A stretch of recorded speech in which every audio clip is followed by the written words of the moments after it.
Bonjour, j'espère que vous allez bien. Aujourd'hui, après 3 mois quasiment d'absence de bilan culturel, on revient avec un bilan culturel justement. J'ai été très prise les derniers mois, notamment parce que j'ai fini mon premier court-métrage, Les Vagues, dont je vous ai parlé.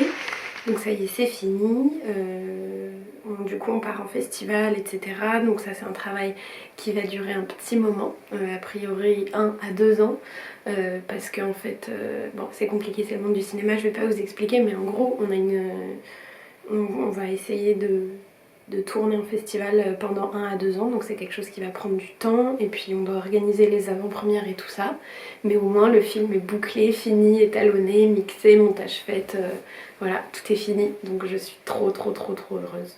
Parce que c'est un beau film et je suis contente d'avoir réussi à finir ça. Ensuite, j'ai pris un peu de temps pour moi puisque je suis partie en voyage en Birmanie et puis dans le nord de l'Europe. Mais il y a 2 vidéos qui viendront sur ça un peu plus tard quand j'aurai le temps de m'y mettre vraiment. La raison aussi pour laquelle je faisais pas beaucoup de bilan culturel ces derniers temps, c'est parce que dans la mesure où je veux faire du cinéma, je suis en train de me reconstruire une culture cinématographique et de m'inspirer de plein de choses et du coup je regarde beaucoup de films, à peu près 5 par semaine. Et du coup, c'est vrai que je mets pas tant d'attention dans les autres choses. Et puis je vais pas vous faire des bilans culturels exclusivement sur des films dans la mesure où je regarde beaucoup de classiques et tout ça et qu'au bout d'un moment ça deviendrait trop répétitif et ce serait pas intéressant pour vous et pour moi. Donc ce que j'ai décidé de faire, c'est que d'ici quelques semaines je vais vous faire un top 10 des films qui ont changé ma vie. Voilà, comme ça vous connaîtrez un peu plus mes goûts et je pourrai vous expliquer bien précisément pourquoi tel et tel film m'ont touché et du coup ce sera un format exclusivement réservé au cinéma. Et puis sinon à partir de maintenant, dans les bilans culture que j'aimerais reprendre avec plus d'assiduité cette année, les films dont je parlerai seront des films que j'ai vus au cinéma exclusivement ou des énormes coups de cœur, mais sinon ce sera que des sorties récentes. Comme ça, ce sera dans l'actualité et ce sera bien plus intéressant. Sur ce, on va commencer ce nouveau bilan culturel. La première chose dont je vais vous parler, ce sont les livres et romans graphiques. J'ai lu un livre qui m'a vraiment plu, dont j'ai envie de vous parler. C'est celui-ci, Fief de David Lopez, qui a eu le prix Inter en 2018. C'est une chronique sur des garçons qui vivent dans les cités entre guillemets, enfin ce cliché un peu de la Caïra qui est pas totalement une Caïra et qui passe ses journées à fumer des joints et à s'ennuyer. Et en fait c'est une chronique un peu sur leur vie et de leur point de vue en fait, comment leur vie est ennuyeuse mais comment ils se sont habitués à l'ennui. Et je trouve que c'est trop beau. C'est hyper immersif, c'est super bien écrit, t'as vraiment l'impression d'être à leur place. Encore une fois, j'ai découvert une nouvelle réalité, en tout cas plus dans sa précision. Et je trouve que c'est super drôle et super fin, tout en étant hyper réaliste. Il y a plein de chapitres qui suivent qui sont un peu des petites chroniques. Et il y a notamment celui où Jonas a une relation sexuelle avec une fille. Et l'épisode aussi où il décide de sortir en boîte, ils sont trop beaux, enfin à mourir de rire.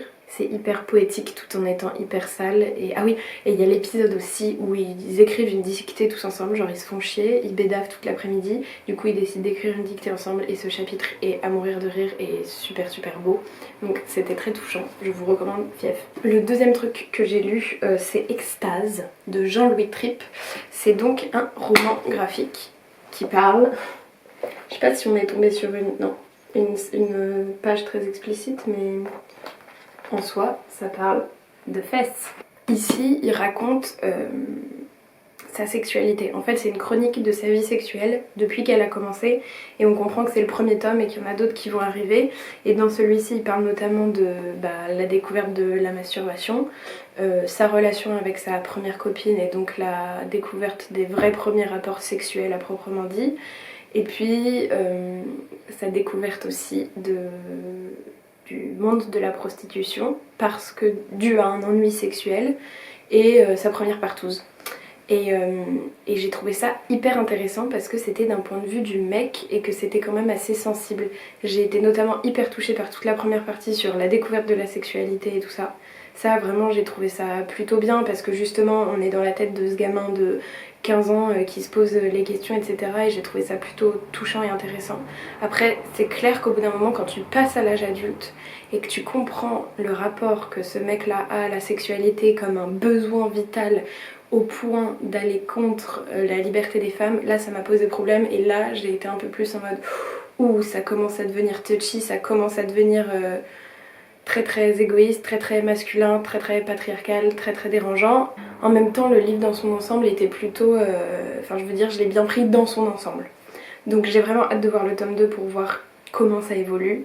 J'ai trouvé ça intéressant pour une fois de me mettre d'un point de vue masculin avec autant de sensibilité. Je sais pas quelle serait la réaction d'une féministe extrémiste face à cette BD, mais moi elle m'a permis d'élargir ma vision du sujet et j'ai vraiment hâte de voir ce que donne la suite. Voilà. Ce mois-ci j'ai envie de vous parler de chaîne YouTube parce que ça fait longtemps qu'on l'a pas fait.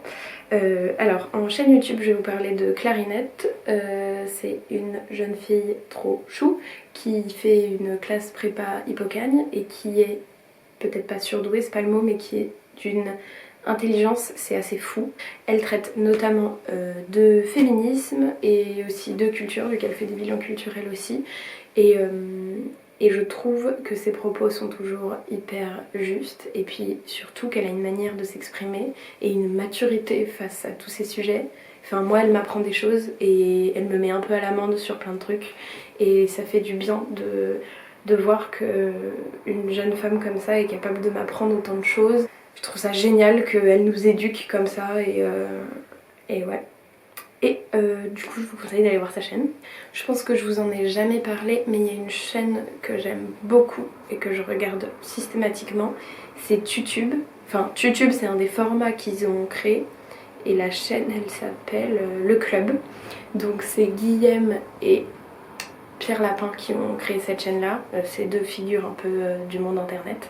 Et le format YouTube notamment, c'est un format sur lequel ils invitent des personnalités plus ou moins connues de notre génération pour parler de leurs vidéos préférées. Ce que j'adore sur cette chaîne c'est que du coup c'est un partage de plein de vidéos YouTube qui peuvent être soit hyper drôles, soit hyper inspirantes et créatives et ça fait du bien parce que je trouve qu'aujourd'hui avec les algorithmes sur ta page d'actu, c'est à dire que tu cherches un truc, après t'as que ce truc là et tu peux plus découvrir des petites chaînes et tu peux plus découvrir des trucs un peu alternatifs, expérimentaux, c'est tout le temps direct, enfin des gros titres, des vidéos buzz un peu putaclic ou des choses auxquelles tu t'intéresses mais du coup c'est systématiquement le même contenu. Et ce qu'ils font aussi chacun en fin d'année c'est un bilan de leur année et de ce que eux ils ont aimé et donc là vu que c'était la fin de 2018 ils en ont fait un et je trouve ça super chouette encore une fois parce qu'ils ont une manière de parler de culture de notre époque via internet, via les films et via tous ces nouveaux formats qui existent entre le podcast et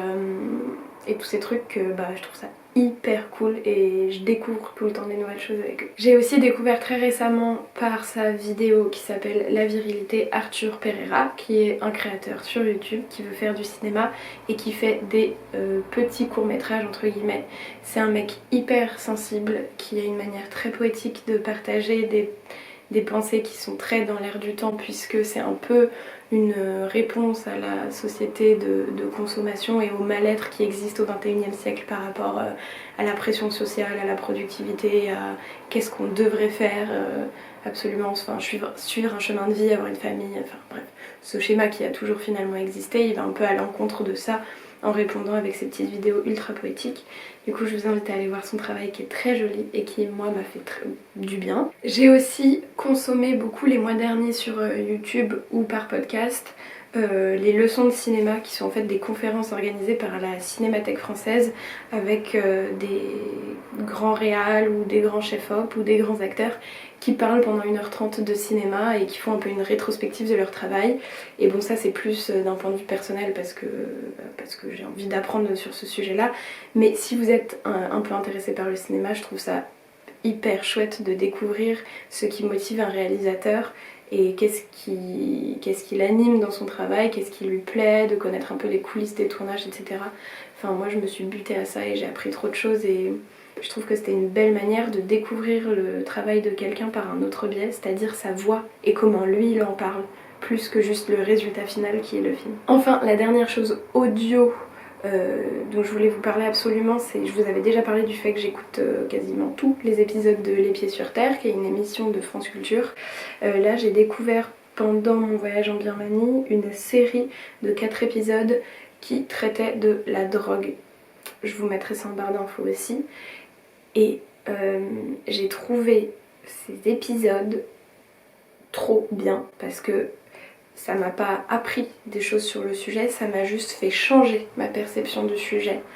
Et moi qui suis très radicale là-dessus, qui suis très anti-drogue, je suis pas non plus extrême, hein, je veux dire, voilà, je suis pas complètement blanche comme de l'eau de roche, mais je suis quand même ultra réac par rapport à la surconsommation de drogue de nos jours. Et là, ça m'a fait changer d'avis, en tout cas ça m'a fait tout drôle.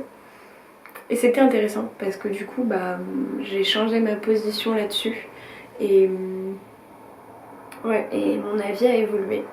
Du coup très très cool épisode que je vous invite à aller écouter et ce sera en barre d'infos. Pour ce qui est des expositions, je suis allée à la Fondation Vuitton voir l'expo Basquiat et Schiele. En fait je croyais qu'il allait y avoir des liens entre les deux et que ça allait être une expo qui mêlait les deux. Mais pas du tout, ce sont deux expos différentes, c'est juste qu'elles ont les mêmes timings et qu'elles se passent au même moment, au même endroit. Donc l'expo Basquiat c'est un artiste que j'adore vraiment, j'attendais cette exposition avec impatience et en fait j'ai été un peu déçue parce que je trouve qu'elle est...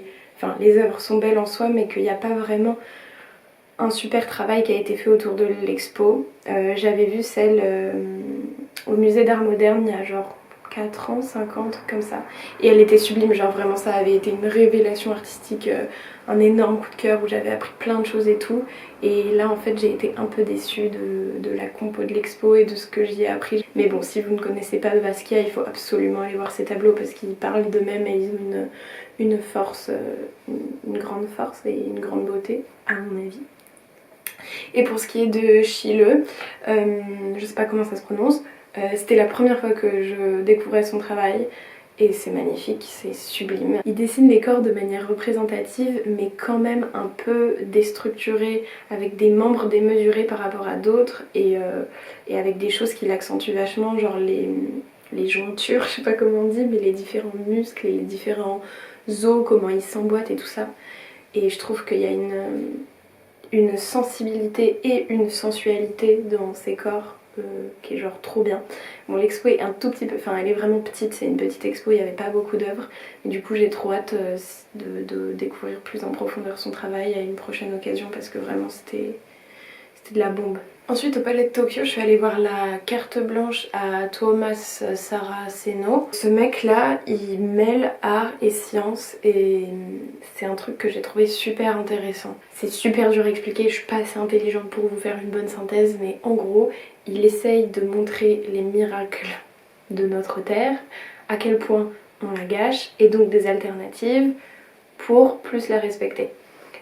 Il y avait notamment tout un travail sur les toiles d'araignée qui était sublime, c'est-à-dire que tu avais juste des toiles d'araignée comme ça, dans le noir, éclairées, et c'était trop beau et t'étais là en mode ah ouais en fait le monde est tellement bien fait, genre il y a des araignées qui font ces trucs là, trucs de ouf. Je trouve que c'est très poétique, qu'en même temps c'est très utile et que c'est des très bonnes ambitions. Ouais, pour vous la décrire, je vais vous lire ce qu'il dit sur le site du Palais de Tokyo. L'exposition On Air se présente comme un écosystème en mouvement, accueillant une chorégraphie à plusieurs voix, entre humains et non-humains, où les œuvres révèlent les rythmes et trajectoires communs, fragiles et éphémères qui unissent ces mondes. Voilà, l'exposition est finie. J'en suis navrée, j'y suis allée le dernier jour parce que je voulais pas la louper, mais si jamais ça passe dans vos villes ou si une autre expo revient, et bah gardez son nom en tête. On va passer à la catégorie de ce que j'ai vu, les films et tout ça. En série, j'ai découvert la série Ad Vitam, qui est une série Arte qui est dispo en ligne sur leur YouTube avec Garance Millier et Yvan Attal. Qui est une super série parce qu'elle traite, enfin c'est un peu une série science-fiction alors que moi c'est pas du tout mon délire. En gros l'histoire c'est des gens qui peuvent plus mourir. En fait dans le monde ils ont inventé un système qui t'empêche de mourir et du coup t'es éternel. C'est les questionnements qui se posent face à cette éternité, notamment chez les jeunes. Donc les jeunes deviennent majeurs à 30 ans et les jeunes veulent pas vivre comme ça, ils veulent faire une révolution et du coup il y a des vagues de suicides. Or ils veulent empêcher ces vagues de suicides là et ils comprennent pas pourquoi on voudrait la mort entre guillemets. Donc ça questionne le rapport de vie et de mort, de début et de fin, et s'il n'y a plus de fin, alors qu'est-ce que c'est la vie? J'ai trouvé ça super intéressant. Visuellement c'est assez beau. Après c'est pas la meilleure série du monde parce que moi c'est pas trop mon délire non plus et que ça m'a un peu laissé sur le cul. Mais en fait c'est une série qui a écho en toi plus tard. parce que t'y penses et t'y réfléchis et tu reviens sur cette question et voilà. C'est un peu philosophique perché et très libre d'interprétation, mais c'est aussi ça que j'ai aimé dans cette série. J'ai vu un documentaire sur Netflix appelé Les féministes, à quoi pensaient-elles, qui retrace un peu l'histoire du féminisme dans les années 70 à travers notamment l'étude d'un roman photographique d'une femme dont je ne me rappelle pas le nom. Et du coup c'est les photos de ces femmes et aujourd'hui ces femmes interviewées face à la découverte de ces photos qui expliquent un peu leur process, pourquoi elles se sont rebellées, pourquoi elles avaient ces comportements et quel a été leur rôle à jouer dans cette lutte féministe. Et j'ai trouvé cette manière en fait d'aborder le sujet et cette manière de faire un documentaire hyper intéressante et hyper belle. Les photos sont hyper parlantes parce que c'est des femmes très fortes et très belle et qui en impose et ça fait du bien de voir ça. Pour ce qui est des films, j'ai vu Leto qui est un film russe qui parle d'un groupe de musiciens de rock dans l'URSS en fait, qui sont hyper influencés par tout le rock naissant aux États-Unis et qui malheureusement eux sont super contraints dans leur liberté par le régime politique. Et du coup c'est une fresque de cette période en noir et blanc avec notamment un personnage de femme qui vient entre deux hommes. Donc il y a plusieurs manières de lire ce film. J'ai trouvé ça beau déjà de voir ce sujet-là. J'ai trouvé les acteurs très très doués. J'ai trouvé qu'esthétiquement c'était très beau. Mais après j'ai pas été particulièrement touchée. J'ai trouvé que c'était aussi un peu trop un exercice de plein de styles de la part du réalisateur qui fait que parfois c'est quand même un peu long. J'ai vu Amanda, qui est un film français avec Vincent Lacoste notamment. C'est l'histoire d'une petite fille qui se retrouve orpheline parce que sa maman est tuée lors d'attentats. Et du coup Vincent Lacoste, qui joue son oncle et qui a dans le film genre 23-25 ans, doit s'occuper d'elle. Et du coup c'est traiter le deuil et la peine avec le sujet des attentats. Et c'est un film qui m'a pas du tout touchée. Je suis passée complètement à côté du truc. Je me suis ennuyée, j'ai pas aimé, je suis désolée, mais je vous le recommande pas forcément. J'ai aussi vu le dernier film de Mia Hansen-Løve, qui est une réalisatrice que j'aime beaucoup, notamment parce que son dernier film, un de ses derniers films qui s'appelait L'Avenir avec Isabelle Huppert, m'avait beaucoup marqué a posteriori, c'est-à-dire que j'en ai encore des images aujourd'hui et je saurais pas trop expliquer pourquoi. Et du coup là son nouveau film Maya est sorti il y a 3 semaines et il parle d'un jeune homme qui qui a été otage pendant 4 mois et qui est libéré et comment se passe sa reconstruction. Et il s'avère qu'il part voyager en Inde et qu'il rencontre une jeune indienne très jolie et très belle avec laquelle il va y avoir une histoire, peut-être pas d'amour, en tout cas de séduction et de désir et en tout cas sans avenir. C'est un film pour moi qui est pas fini, qui est pas abouti et qui tâtonne et qui n'arrive jamais nulle part. Mais il m'a quand même bouleversée d'une certaine manière parce que Mia Hansen-Løve a filmé l'Inde et j'aime l'Inde. Si vous le savez pas encore, j'aime l'Inde vraiment et c'est un de mes rêves aussi d'aller filmer là-bas et elle l'a fait. Et puis aussi, mais ça c'est hyper personnel, elle est allée dans tous les endroits dans lesquels je suis allée et ça fait partie des films comme ça qui arrivent à un moment où tu t'y attends pas et qui font vachement écho à ta vie personnelle. En revanche, lui comme acteur, je l'aime pas du tout, je le trouve hautain et pas très juste malheureusement, même si très très beau. Et elle par contre, elle a une douceur que j'ai beaucoup aimée et une pudeur propre aux Indiens entre guillemets que j'ai adoré aussi. Donc en fait il y avait des choses bonnes et des choses beaucoup moins bonnes. Et un film dont je voulais absolument vous parler, que j'ai déjà vu il y a au moins un mois je pense, mais qui est sorti récemment et qui a gagné le prix de la mise en scène à Cannes cette année, c'est Heureux comme Lazaro. C'est esthétiquement c'est sublime, c'est filmé à la pellicule en Italie avec des couleurs chaudes et du soleil et tout, enfin esthétiquement c'est très très très beau. C'est l'histoire d'un groupe de personnes qui sont en fait utilisées comme des esclaves par une femme, mais ils le savent pas. Donc en gros ils sont asservis par une femme qui les utilise pour faire de la production de tabac dans un château assez éloigné dans la campagne italienne et du coup ils réalisent pas qu'ils sont serviteurs et ils ont l'impression que c'est le cours normal de la vie mais ils ont aucun lien avec le reste du monde et du coup ils sont enclavés là dans ces montagnes italiennes et ils savent pas ce qui se passe. Et puis un jour ils vont découvrir ce qui se passe. Et c'est trop beau. Le personnage de Lazaro, il a une puissance dans son jeu et dans son regard qui est hyper intéressante. C'est un des films qui m'a beaucoup marqué cette année parce qu'il y a vraiment un parti pris de la part de la réalisatrice et parce que c'est hyper poétique, c'est hyper beau et c'était une vraie expérience de cinéma parce que ça m'a complètement emportée. Il y a le festival Télérama là bientôt avec 3,50€ la séance et les meilleurs films de 2018 et je crois qu'il est à la programmation donc n'hésitez pas si vous pouvez aller le voir, foncez, c'est très bien. On va dire que ce bilan culturel est fini, même si j'ai vu plein d'autres choses, je peux pas faire des bilans de 40 minutes à chaque fois, c'est trop long. Et pour moi éprouvant à monter et pour vous éprouvant sûrement à écouter. J'espère que ça vous a plu, j'espère que ça vous a donné des envies. Si vous avez des trucs à me recommander, n'hésitez pas, avec grand plaisir. Je vous souhaite une très bonne journée et je vous dis à bientôt et promis, je vais être plus régulière dans mes bilans culture, quitte à ce qu'ils soient courts. Je promets de revenir une fois par mois vous parler de choses culturelles parce que ça fait du bien et qu'il faut. Bisous.